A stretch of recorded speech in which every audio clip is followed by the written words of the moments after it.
income perspective and from geographical location, we see that this massive improvement in this area.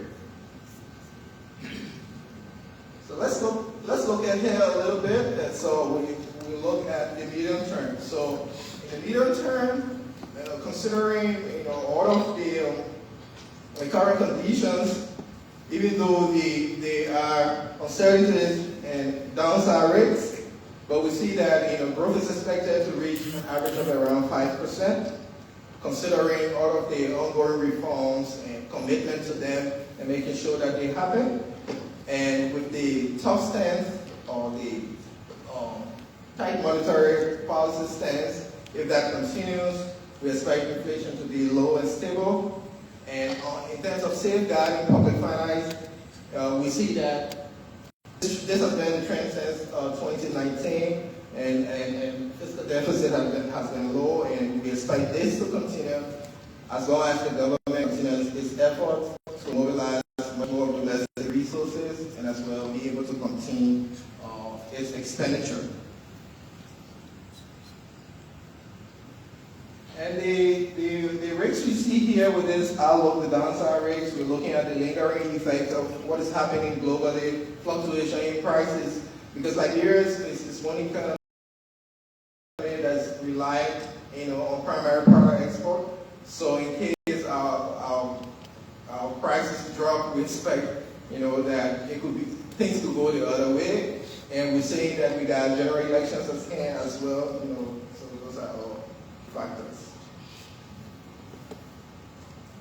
So the essence of today's presentation, actually, we try to look into the future to see what we can do to be able to sustain some level of growth path. Because the first thing that any country will need is to be able to make sure that you're on a sustained growth path, you're in a stable macroeconomic environment, and that way you can be able to make much more decisions to be able to have the growth to be inclusive. And when we say inclusivity, what we're talking about is everybody feel the impact of this growth and that this path continues.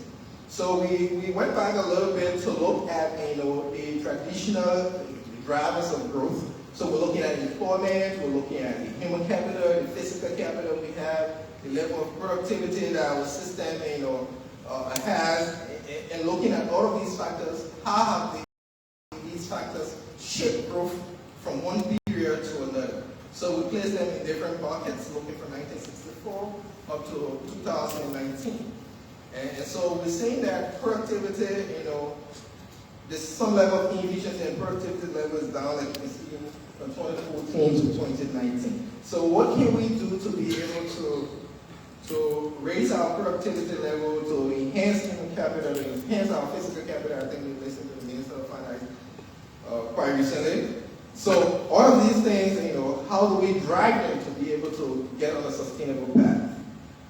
So we thought to look at one area, we can use a wholesale or holistic approach. So we decided for this year, economic outlook, to focus on the area of human capital.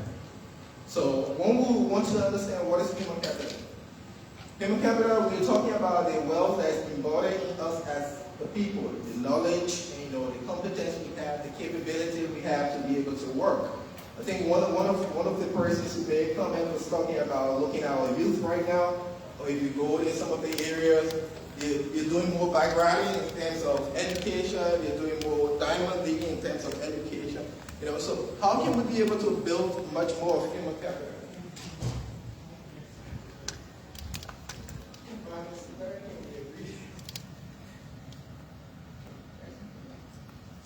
So here we decided to dig deeper into human capital development. So that's what the entire second part of this presentation is going to be about. Next.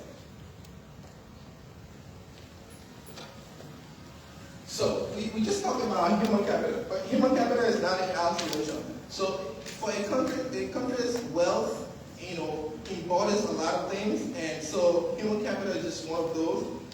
And when we look at the country like Liberia's wealth, we're talking about natural capital, like we're talking about land, we're talking about renewable minerals, and non-renewable ones, and all of those. We're talking about produced capital, that which producing. But our concentration here for this annual update is on human capital. That capital which is embodying us as the people. And so we taught to use two different indicators to measure that capital. And one of the indicators is the human capital wealth, and that measures the future earnings of current workers. And we look at human capital index, we'll be measuring the future earnings of future workers. So we decided to look at these two indicators to see how Liberia is faring, along these lines. So looking at it holistically, one thing we've seen from 2000, coming forward, we've seen that actually the total wealth of the country has doubled. Next slide. Okay. So we've seen that, over the past few decades, the total wealth of Liberia to some extent doubled. But when we look at the human capital component, even the natural capital component, we see that, they've been trending down. So if you look from 2005 when it peaked, we see that, the shares, are reducing, even though we see some level of improvement, in the shape of human capital. So looking from the human capital wealth perspective, in other words, looking at the future earnings of current workers. So what we talk to look at here, we look at the wealth per capita. And from 2014 until present, we've seen that, wealth per capita, next slide. Sorry. So we've seen that wealth per capita has been declining. And this, it's a story that is clear when we look 2014, we got hit with Ebola, and then we, close to 2020, what we see now, we had COVID. So the shock from Ebola, commodity price, the drawdown of United Nations troops that were somehow, contributing to consumption activity and other projects and everything. So you can see clearly the shock in this trend. So we see that there was reduced labor earning, but also it's important to look at what's happening on the fertility side. So we see that fertility levels are high as well. So if you getting more children at the same time, you try, population is growing rapidly, and you're not catering to that population in terms of building its capacity, that also will become a problem, with time. Next slide. So we talk to look at Liberia, human capital and human capital wealth actually, and to look at that and compare her to her peers in terms of looking at the human capital per head. And one thing that comes out here is that only 42% of our country total wealth, currently, human capital accounts for. But when we look at human capital per head, we see that compared to global average and where we are in the region, precisely within ECOWAS, we see that we're better than a number of countries, but we are lagging behind a lot of other countries like Nigeria, Ghana, Benin, Cote d'Ivoire, Togo, Senegal. Right? So we just around our neighbors, Sierra Leone and Gambia. So we talk to benchmark so that we see where our wealth per capita, in terms of looking at the future earnings of the current workers, to see where we are and to see the human capital per head, as a country that we have.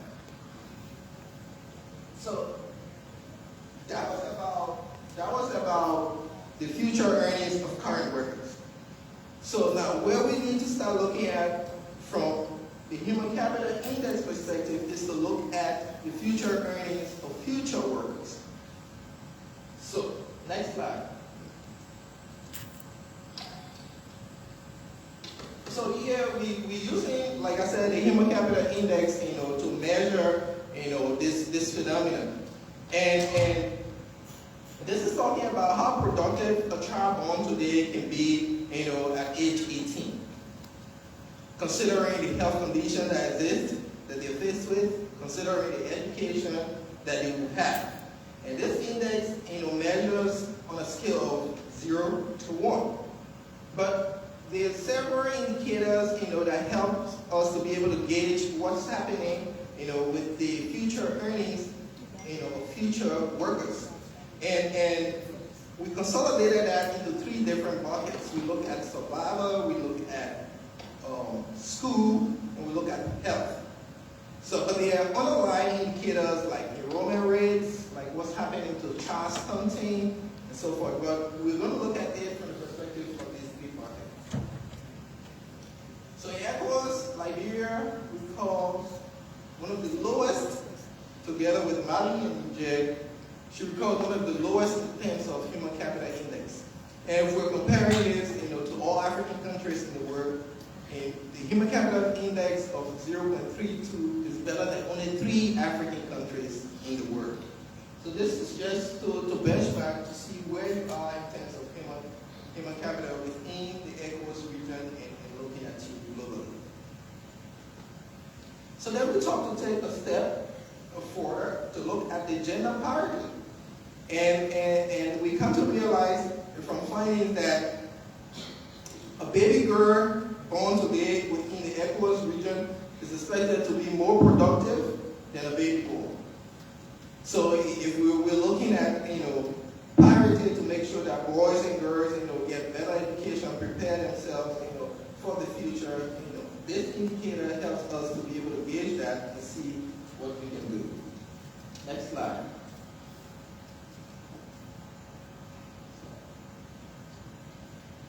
Okay, so this is what I'm talking about in terms of gender parity. Next.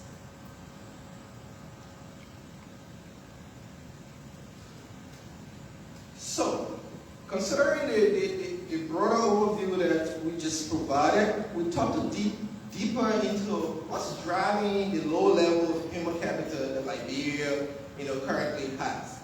And so I decided to go from top to bottom in terms of these 3 buckets, looking at survival, looking at education, and looking at health, to see which factor is driving the low level of human capital that the country faces.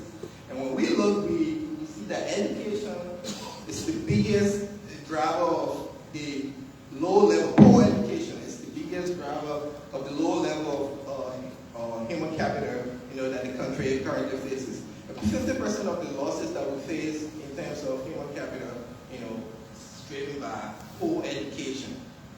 Liberia currently, the years of schooling is somewhere around 4.2, and when we adjust for quality, it's around 2.2 years.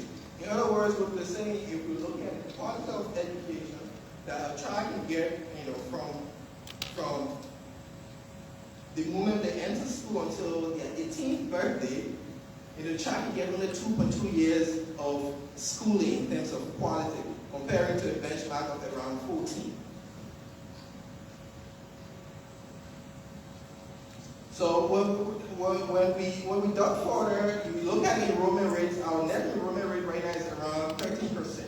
But when you look from other perspectives, like primary school to secondary school, you see that they are below 50%.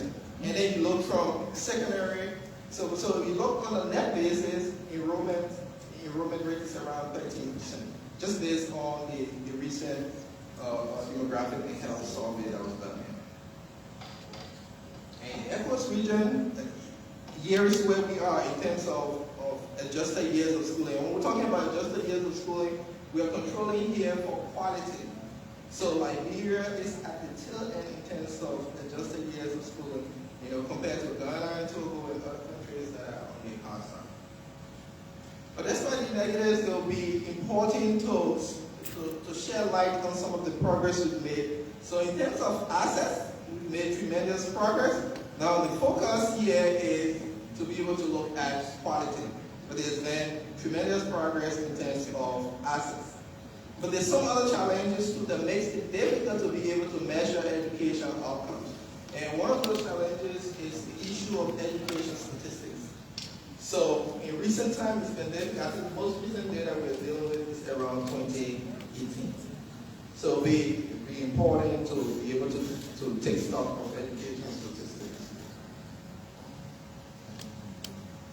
So we also decided to juxtapose the outcome of the Human Capital Index, looking at Liberia's own situation.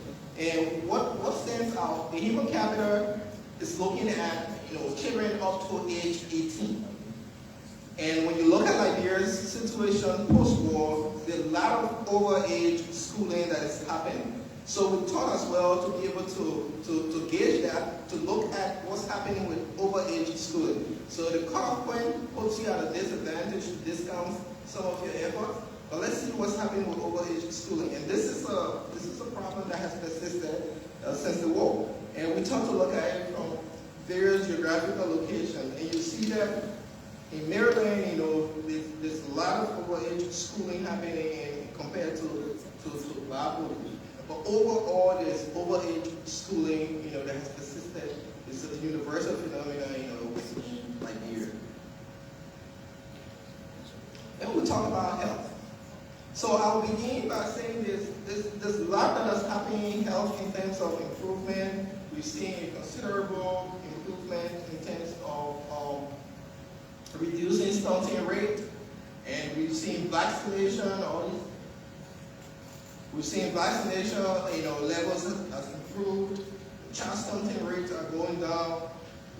Survival rates are getting better. So you see the scope of what has been happening in terms of the losses in health, which is the darker area. You see that the losses, that health is contributing to human capital has been declining over time. And which gave us the perspective that a lot of improvement have been happening from our perspective. So I was just talking about the significant increase in child survival. So we see the index rose from 0.8 to 0.9 in 2019. Vaccination improving by 10 percentage points and so forth. But one thing that came out also was the issue of neonatal death, the causes. And so we just thought to mention it. The most common cause we found there was sepsis. And for under 5, we saw malaria. Yes. So these prompts the need for intervention in some of these areas. So we just thought to highlight that. Next slide.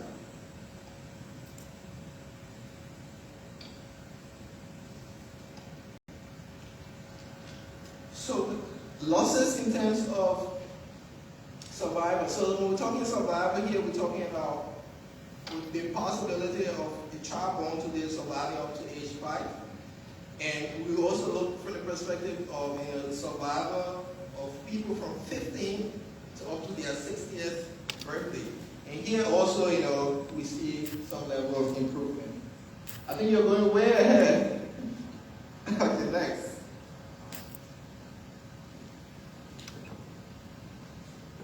So, considering the issue of survival, we talked to also look at where Liberia is in the sub-region, and these benchmarks we think they're important because they will be able to help inform what is being done better somewhere that we can be able to adapt to be able to. So if you look in the ECOWAS region, I think we've been doing well. We're on par with Togo, Senegal, and Ghana, and the Gambia. They're performing better than us. But there are other countries also who are worse off compared to what we're doing in terms of survival. But these are these are the factors that are contributing. These are the factors that are contributing to the low level of human capital. Poor education is the main driver, constituting 20% of the losses, 50% of the losses, and then health around 12%, and survival around 7%. So these factors, are helping to keep us down. So I would think that, education to a greater extent would be the area of focus, for improvement. So to be able to get at a point where you can take steps to address some of these issues, you got to first be able to identify, what are some of the factors that are driving, these things.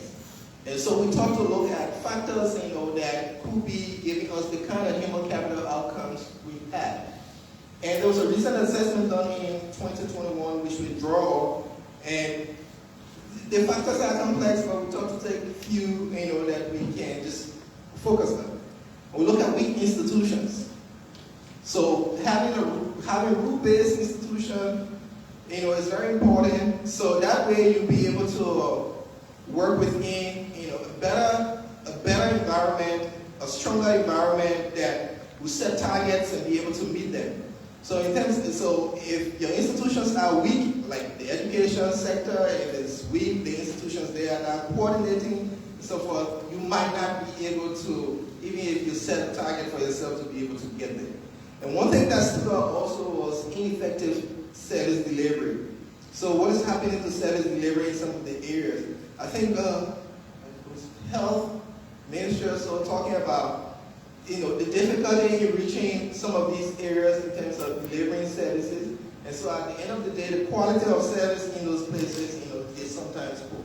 So if the institutions are not strong, they will not be able to effectively deliver on some of their targets that they will set for themselves in terms of improving the quality of education also.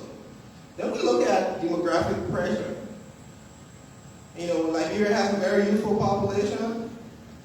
That's good. But is that population producing more than it's consuming? So when we're talking about demographic pressure here, if you have a population, that's youthful, that's an opportunity, but it can also be a threat. Because if the population is youthful and consumes more than it produces, your overall savings level, will be down. But if it produces, more than, it consumes, then that's better off for you. Then one thing that stood out was the low and inefficient spending. So if you look at education sector right now, we're spending between 2 to 4% of GDP on education. That amounts to around 12 to 14%, of our spending envelope. That is low, but also within it, we find that much of what is going there is recurrent expenditure compared to, actual program expenditure. So not only that, the spending in some of these sectors like education and health, not only that they are low, but also the inefficiency associated with them makes it difficult for you to be able to arrive at some of the better outcomes that you prefer. And one thing that stood up also was poor coordination. So the sectors outside of human development, and when I'm talking about human development, I'm talking about health, I'm talking about education, I'm talking about social protection, but there are sectors also that are outside of these parameters that are supposed to be drivers as well to be able to help. Like I'll give this scenario, road to health, road to education. So you need to make sure that you got road to health, you got road to education, you got road to agriculture for people to be able to bring products in for nutrition level in the country to happen. The country itself got to be food secure and all of those. So these are all factors, so poor coordination among agencies to be able to deliver, to build that synergy, to deliver on what will happen to human capital will also be an impeding factor. So, that being said, what could we do to improve the human capital outcome so that our growth path can be more inclusive and sustainable? And looking at this, I decided that we look at sector-specific interventions that are supposed to happen, but also multi-sectorial interventions that will be able to help. So I want to reach a clinic in Babu. Is there a room? How can I be able to transport medication? I want to reach a school to deliver school books, textbooks. How can I be able to get it? Is it accessible? What's the quality of teaching staff there? So all these things, go hand in hand. So we think that there is a need for specific sector intervention and also a multi-sectorial approach to be able to help to drive us in this direction. So these are options. Next slide. Okay. These are options, that we broadly. So this is not so specific, but these are broad directions that we think if we talk can be able to be impactful. So on the left side, what you're seeing there will be sector-specific intervention, and from the right side, we outline a few multi-sectorial interventions that we think would help. So the first thing is you need to improve the level and the efficiency of spending on education. We all saw from the presentation that education, stood out as one of the key drivers. Poor education is driving down our human capital. So we need to make sure that we not only improve the level but the efficiency of spending in education as well as health. So we also need to design and implement specific programs that will be able to eradicate the overage education thing. So how can we be able to deal with that? How can we be able to transition? It's been almost 20 years since we left the crisis. What mechanism can we put in place to be able to drive us to reduce the level of overage or schooling that is happening within our system? But also there's the need for significant investment in education, statistics, and management. We need to know the level at which we are in terms of school enrollments and all of those, and where we want to be. So statistics is very important in the sector, so the sector should be able to invest much more into statistics to be able to draw baselines against which she can be able to set a target for herself to meet. And to institute learning outcome measurement. So the quality thing we're talking about, how do you measure that people are actually learning? So these are things that we think and we can be able to look at, like when we were doing these studies, we looked at some of the harmonized international test statistics. How is Liberia faring against these benchmarks?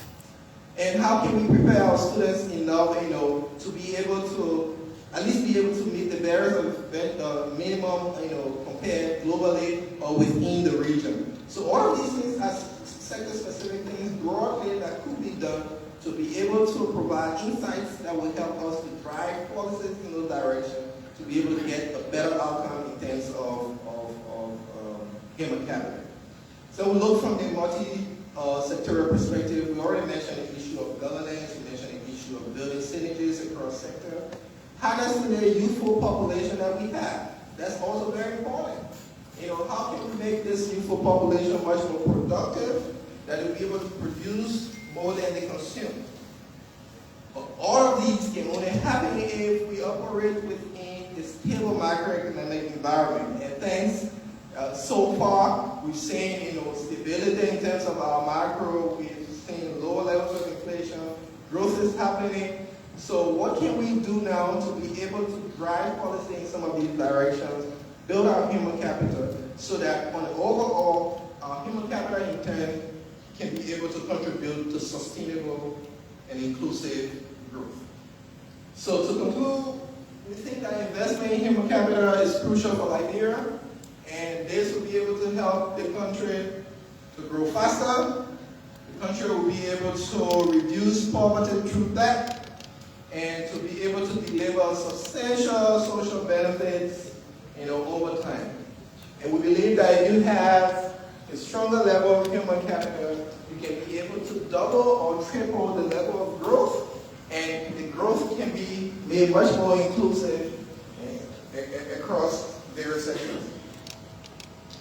So thank you very much. These are the links to the report, the detailed report. So those are the links for this year's economic update. Thank you. Questions and answers.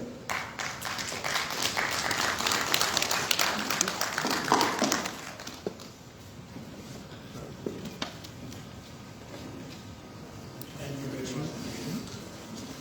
So we start the Q&A session. Before that, I want to highlight 2 points. One is, improvement of the macroeconomics. I think it's very important why I this. Because, the last economic update was on fiscal space. We did highlight how the economy is doing to improve the macroeconomic situation. So this year we are seeing actually the benefit of having a good macroeconomic, situation, macroeconomic stability program. When we look at the countries, actually, we can compare Liberia to look at Sierra Leone. We look at even Ghana, which is a bigger country. We look at Guinea.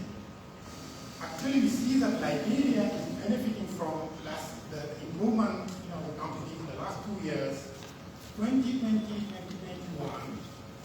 This is allowing the country now to avoiding this, depreciation and inflation crisis we are seeing in all the country.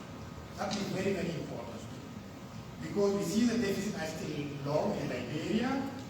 Inflation is still low in Liberia, in single digits, while it is, close to 30% in the country, with high depreciation of the currency.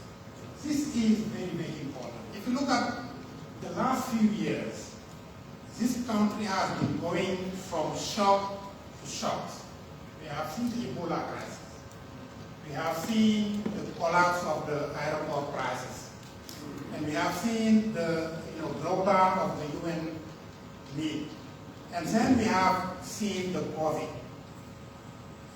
The country was not well prepared. That's why we have seen huge macroeconomic problems, including contraction in GDP. And this year, what is helping the country is that we have entered, this actually UN, Ukraine war with better macroeconomic situation. I want to emphasize that simply because, the investment this country is making is showing results. So there are two results that the country is making. One is the political stability with, democratic, let's say, process. That I think if the country says that, and the second is macroeconomic stability. This country may now focus on more structural issues like investing massively on filling the infrastructure. If you look at the previous presentation, the World Bank portfolio is focusing on infrastructure, which is very, very, very critical for the current workforce earnings. This is like say short to medium term growth. That's why on what Will was presenting, you see that the share of human capital in the human capital wealth was now close to the natural capital. The human capital wealth actually represents 42%, where the natural capital wealth is 43%. But we see that the produce capital is still low in Liberia, it's below 20%. So the investment, in infrastructure, in equipment, someone was talking about agriculture, mechanized agriculture. Those will increase the produce capital in the economy. It's still very, very low. If the country needs to grow faster and sustain growth, those are to pick up. In developed countries, we see the share of human capital is well above, what the natural capital. And second is the produce capital. So those two are very low in Liberia. The natural capital being the biggest component. The dark side, let's say the less positive side is if you look at actually the human capital index, which is quite low. 32%, 0.32. What does it mean? What does it tell us to the future human capital for the country? It means simply that the child born today actually has like 5 to 7% chance of not surviving to 85. That's not small, it's big. If you have 100 child born today, we'll be losing 5 to 7 before the 85. That is the survival to 85. After that, you will have, like 20 to 30% that are, stunted. This means that the cognitive capacity and all will not develop enough for them to develop their human capital. That's also another loss of human capital. And if you look at actual outcome we have in this country, that means that they will be losing human capital they will reach then at 18, we'll have less human capital available to our country. And then we look at education. At age 5, they went to school. They go to school. And in the school, all child will not go to school, unfortunately for the country, because of low enrollment rate. And then we have the quality of the education, what we were talking about. Even if they go to school and they attend all the school, they will not learn enough, and they will be losing years of education. And then after that, at age 14, when they are ready to go to the job market, they will lose a lot of human capital. And even after that, they will have also the adult survival rate is still low in Liberia. So those are, I think, important elements that this country need to focus on now, not tomorrow. They need to focus on those now to be able to build the human capital of tomorrow, to be able to sustain growth in this country. So the country is doing good in terms of political stability and democratic process. The country is now doing better in terms of macroeconomic management. This country needs to focus on the area that will increase productivity in this country. And one of them is human capital. Thank you. So let's take a few questions. Raise your mind. Let's take 5. Let's start. Let's start So thank you very much, colleagues from the World Bank. I think it's a great presentation, this second bit. Anthony, UNHCR country representative. My quick question was around the role of data in the information that you give.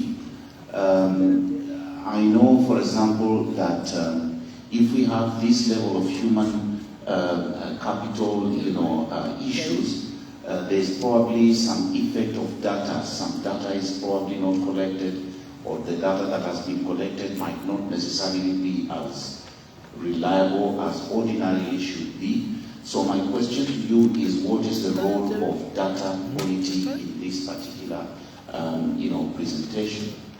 The other one is essentially around some issues that colleagues mentioned here earlier, investment in what we call it, in infrastructure.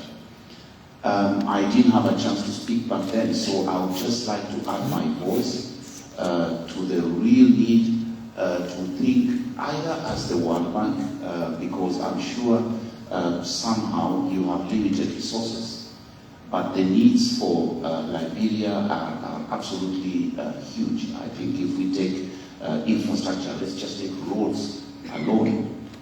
If you want to have a road network that will ensure that everything that is produced in the rural areas actually reaches the market either in Monrovia or across the border or somewhere, that's just one zone. If we look at education, how many schools needs to be built just to make sure that kids keep going to school? How do we make sure that kids are fed so that they actually can be retained in school? What are the other gender issues that would go with this particular investment? So I think that is the side issue that I would just want to add from the morning. But for me, this is one of them. When we spoke about effective service delivery, my question is that where we put the road network? Is that where we put other, infrastructure issues? Because I think for Liberia, we probably all accept that there's a very particular challenge that we all need to cover together, think together, and try and find a solution. We are talking about 2 years to the end of this CFR. And I'm just wondering how then this would be loading into the next cycle. If we have already started thinking about that, certainly it has been done. But how we will reflect that in this particular presentation in terms of the way forward. Thank you very much.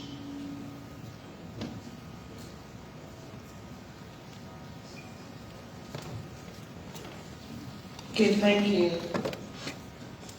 Thanks for your wonderful presentation. I'm Pam Belcher-Taylor, the mayor of the city of Painesville.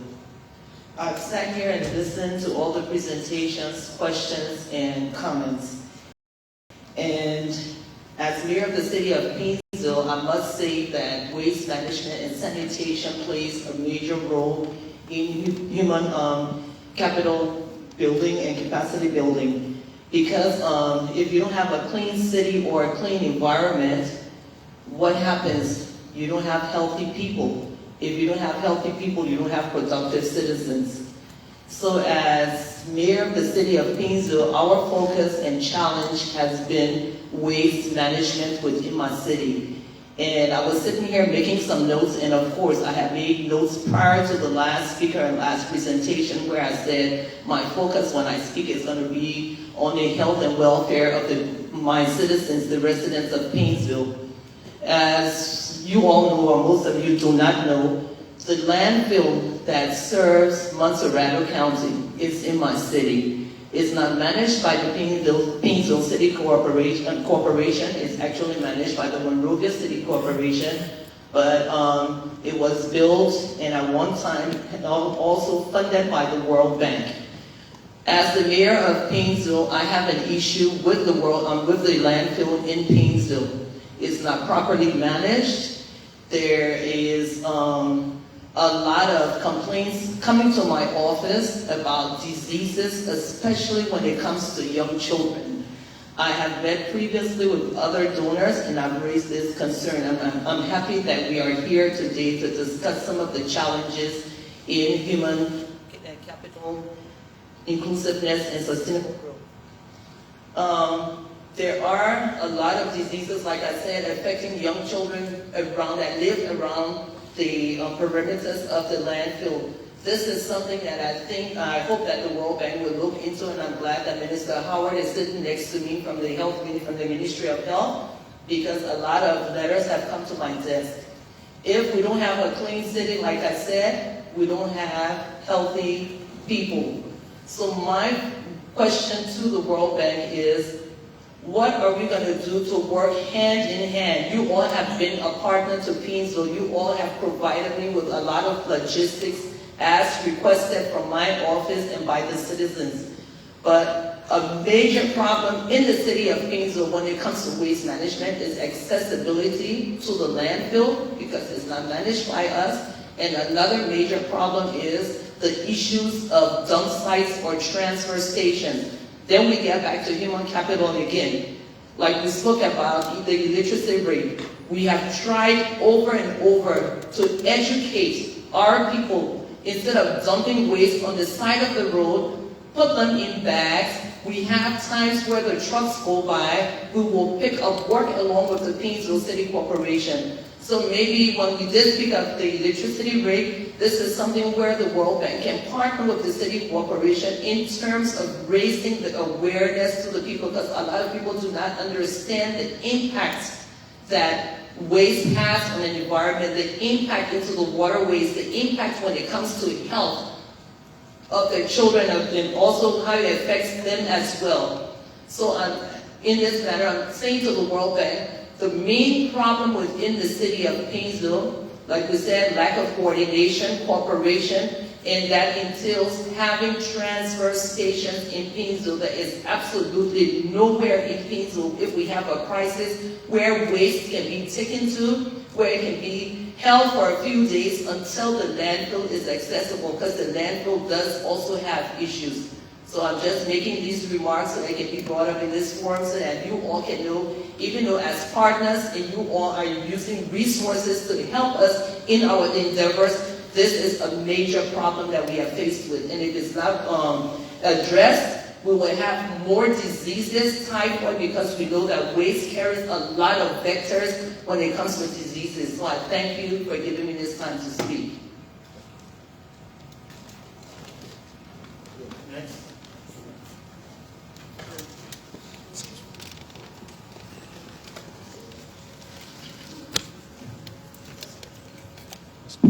Thank you very much. My name is Talik Maurat from the UNDP. And incidentally, This is something that is at the heart of what we do at UNDP, especially on the human capital development. I'd just like to congratulate our colleagues from the World Bank for highlighting this issue, because this year's Human Development Report also confirms and corroborates salient information provided here. And I just wanted to bring to your attention an important change within Liberia. That at the start of the World Bank's program of 2019, we had a life expectancy of 64.1. But today, as we discuss this program, life expectancy has reduced or declined to 60.7. This is troubling. And what that explains is that the gains we've made, we have receded somehow, and we need to make more investments in aspects of health, most importantly, improving health service, especially universal health service, health coverage, because it is that ability of all citizens to access quality health without feeling financial hardship. So we need to invest in there. This is very much confirmed by what you have just stated, so thank you very much for that. Another observation is that when you spoke about loans to the private sector is increasing, yes. But when you unpack this, as far as I see, a significant sector that could also contribute to the reduction of Liberia's external dependency, which is the sector of agriculture, received insignificantly an amount of lending from the commercial banks. I think the last time I ever checked, it was under 5%. Whereas this sector has great potential for helping Liberia reduce its external dependency. We import a lot of rice, for example. This sector, because of the risk-averse nature of the banking sector, they are not willing to lend to this particular important sector, and would rather prefer to lend to other sectors that can easily repay their loans. So I think we need to think of ways in which maybe external assistance can help to de-risk the lending environment. So some innovative thinking needs to happen. And I'm very happy that Minister Flomo is here to initiate a conversation as to how external assistance could also contribute to de-risking the lending environment. I am very hopeful that if we all seek to do capacity development, not in the silo or piecemeal manner, to revert to a program that I recall the government of Liberia developed. There was a 10-year national capacity development strategy, which encompasses all that we are doing. That document is still on the shelf. It was developed with assistance from all of us in this room, most of us, by the way, and it was led by the Ministry of Planning and subsequently the Ministry of Finance, and that document is still on the shelf.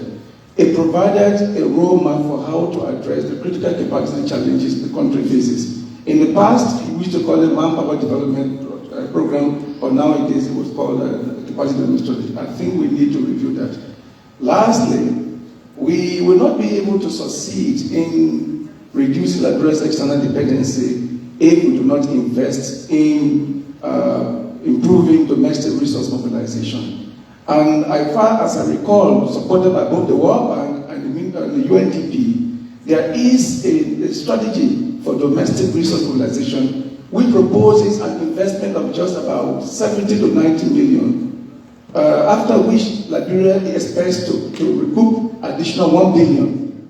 Can we think of ways in which we can mobilize our collective energies and support that strategy implementation so that the fiscal space of Liberia can be expanded? Over to you.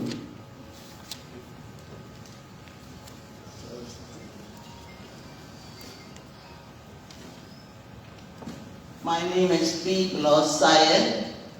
I work with the Liberia Land Authority. I'm one of the commissioners there and also the vice chair. I'm interested in I would like to first tell the World Bank thank you for the presentations we have today, and also the last presenter who's explained a lot to us in a short time. And one of what I'm interested in, it has to do with investment in human capital.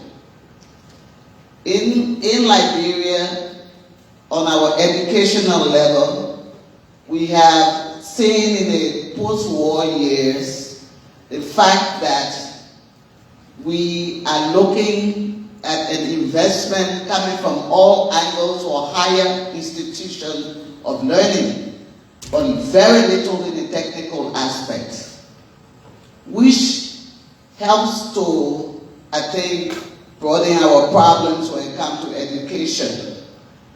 Two things we need to do other than higher education. We need to strengthen the elementary and junior high education, and we also need to go a little bit more into technical schools that deal with a lot of skills that we are lacking within our country and upgrade the skills we have, because since post-war, most of the skills industry has dropped.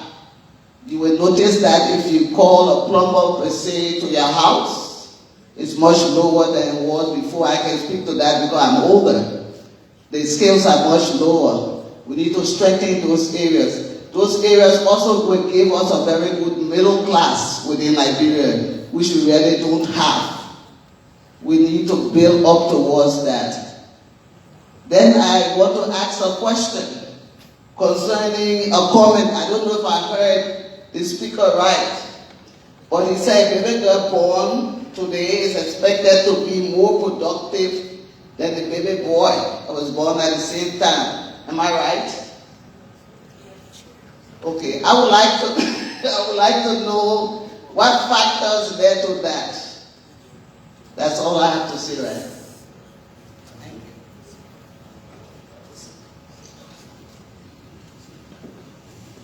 Yeah, thank you very much. I'm Yusuf Okfode from the African Development Bank. I want to give a very big thanks to my colleagues for the wonderful presentation. And I want to agree with you that Liberia has of late been doing very strongly on the macro front, and kudos to the government for their past policy. I would, however, want us as economists to actually have a very good look at two things. Let me start with inflation. I'm a bit worried about yes, inflation, when you compare to 2018 to 2019, when probably your program was designed, which was around 27 based on what I learned. So what you see now, yes, you can see there has been much improvement.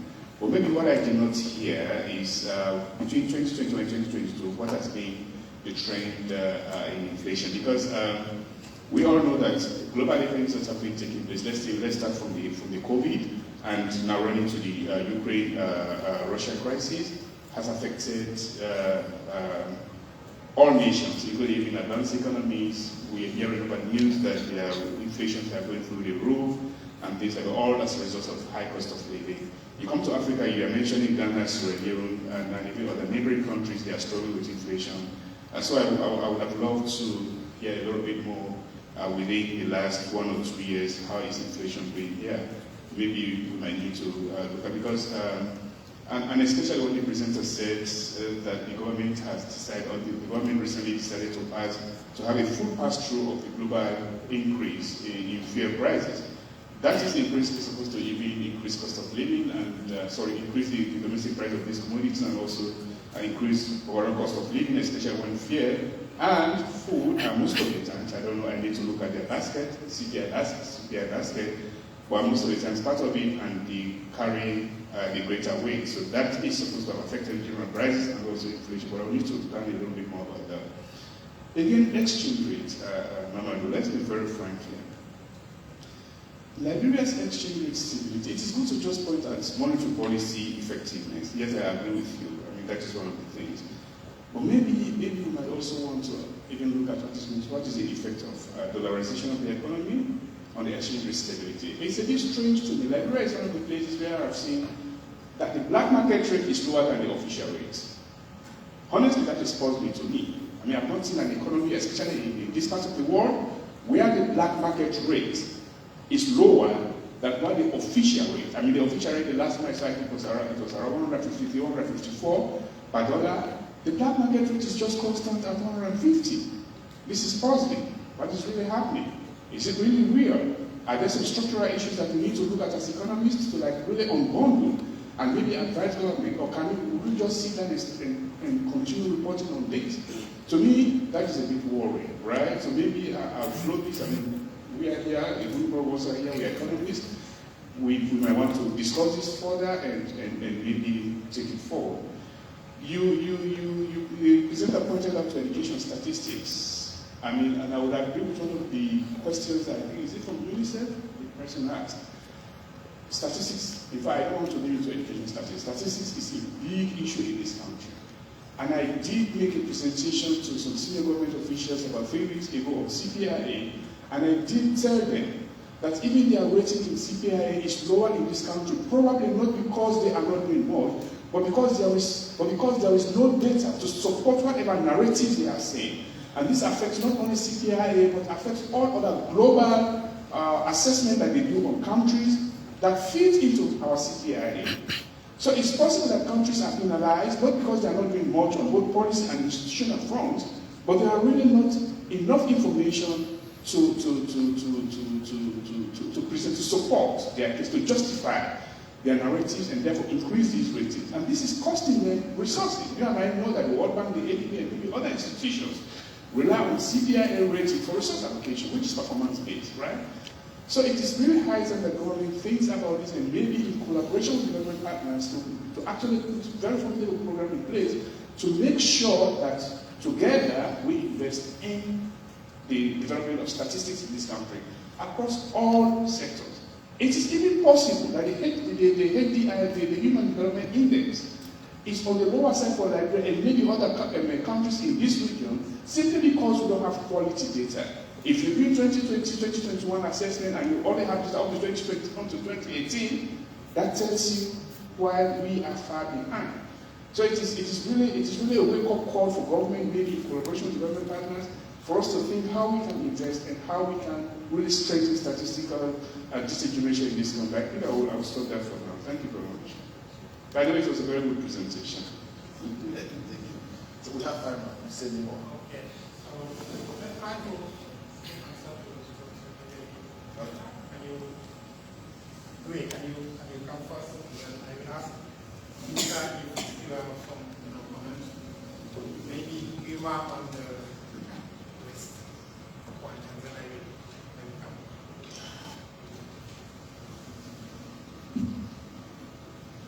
Thank you. So I will take some of the questions, and colleagues from some of the other sector will do, and maybe our CM will do some of the insights. So I will start with the role of data. So I think what you cannot measure, you cannot solve. So it's crucial, that the sector be able to first measure everything that is happening within there, to be able to know, what's the next step. And I think this presentation served that purpose because right now we know, where human capital is in Liberia. We measure it, and we can now set a target. And through the various statistics just presented, you'll be able to see, that we can do better with it by taking certain actions. Okay? So the role of data is very important, and all of the data used in this presentation, they are sourced, from the Human Capital Index, from reliable and authoritative sources. So in terms of quality, the data quality used cannot be questioned, right? And so that's why we have a cutoff period, for which. So we're saying going forward, let's do more to collect more data from authoritative sources that will be able to help us to measure our outcomes. So someone, I think it was just a comment on investment in infrastructure. I think that was emphasized in the first presentation. There's a need for that, and the bank, through its country partnership, is now thinking about more focus on infrastructure to be able to complement the soft issues with the hard one. So I totally agree with the major that waste management and sanitation, is an important element for health. Obviously, you got a healthy environment, you can stay healthy as well. And now all boils down to education. So all of these things tie in with each other. Comes around TVET, primary school. Inflation, we welcome the suggestion. This need to look deeper at some of the drivers. Yeah, and so that's something that can be done. There was an interesting interesting question about gender parity. So I think somebody said, yeah, gender parity. So when we look at the drivers within the human capital, what we see is that there are less female being stunted. And like Mohammed was mentioning when he elaborated on the stunting rate, when we look at stunting, we're looking at the cognitive power. So if a child born, if a female born today is less stunted than a male, those are some of the drivers. And so when you get stunted, it affects your cognitive capacity, and that goes a long way into even affecting the level of human capital that you carry as a person. So that's one of the drivers we saw, and one of the drivers also was on the side of test scores, I think. Yeah, so the index measure, on the basis of these drivers, and it points to the fact that females, are being less stunted than male children. So I will turn it over to my other colleagues.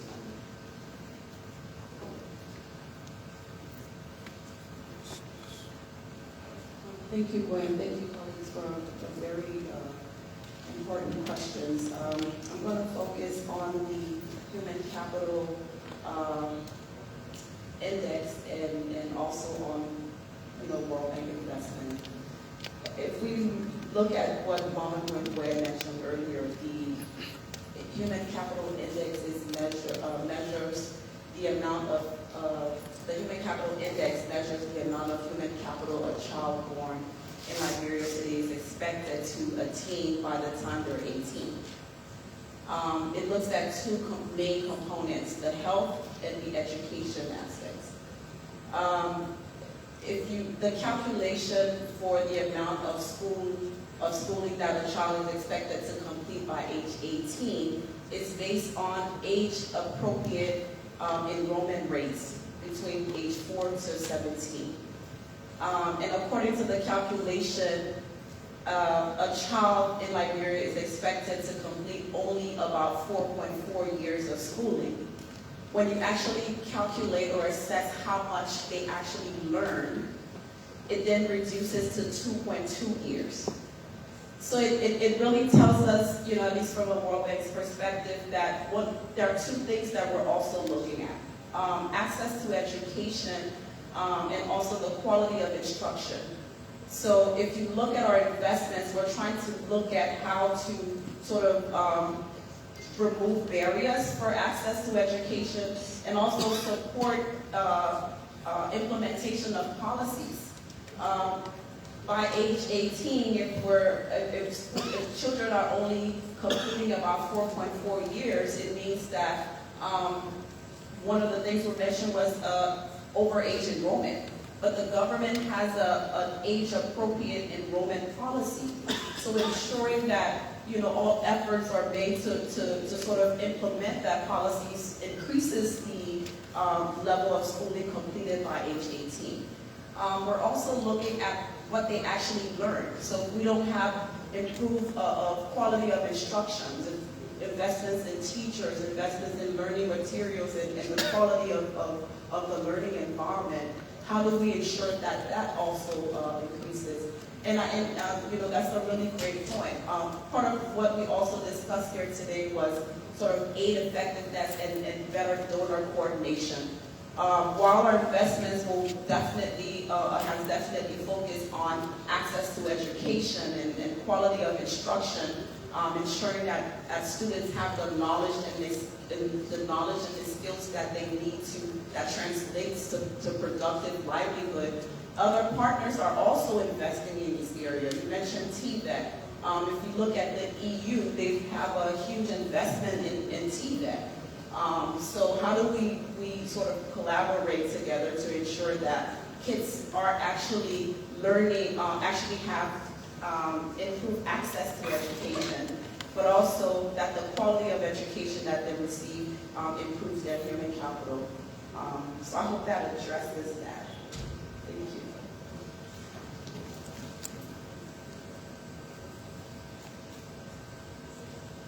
Yeah, thank you very much for those questions. My first comment is on why is it that a female child born today is more productive in future than a boy child, which I think should be music to all of us. And it confirms a lot of studies that have been done.